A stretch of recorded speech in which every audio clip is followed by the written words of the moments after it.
సిగ్గు లేకుండా జగన్మోహన్ రెడ్డి ఆ ఎక్స్ఎమ్మెల్యేకి ఫోన్ చేసి ఏమయ్యా బాగున్నావా, నీకు ఏమన్నా దెబ్బలు తగిలాయని అడుగుతాడా?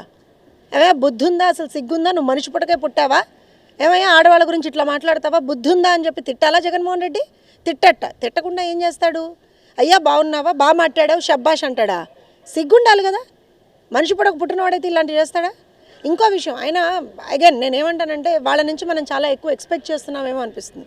ఎందుకంటే అమరావతి గురించి, అమరావతి మహిళల గురించి ఏ విధంగా అంటే మనమందరం మాట్లాడుకోకూడనటువంటి భాషలో ఎలా మాట్లాడారు వాళ్ళు, అలానే మహిళల పట్ల ఏ విధంగా వాళ్ళు విషం జిమ్ముతూ ఉంటారు, మహిళలకు సంబంధించినటువంటి నాయకత్వాన్ని వాళ్ళు ఏ రకంగా అనుక్షణం కూడా తొక్కాలని చూస్తారనేటువంటిది అనుక్షణం వాళ్ళు చేసేటువంటి వీటిల్లో బయటపడుతూనే ఉంది.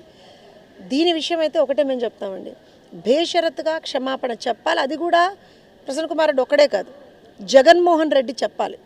నీ పార్టీకి సంబంధించినటువంటి ఒక నాయకుడు ఇలాంటి దిగజారుడు వ్యాఖ్యలు చేసినప్పుడు నువ్వు బయటకు వచ్చి నా పార్టీలో ఉన్నటువంటి వాళ్ళ తరఫున నేను క్షమాపణ చెప్తున్నా అని చెప్పి నువ్వు బయటకు వచ్చి క్షమాపణ చెప్తేనే మహిళలు నేను క్షమిస్తారు.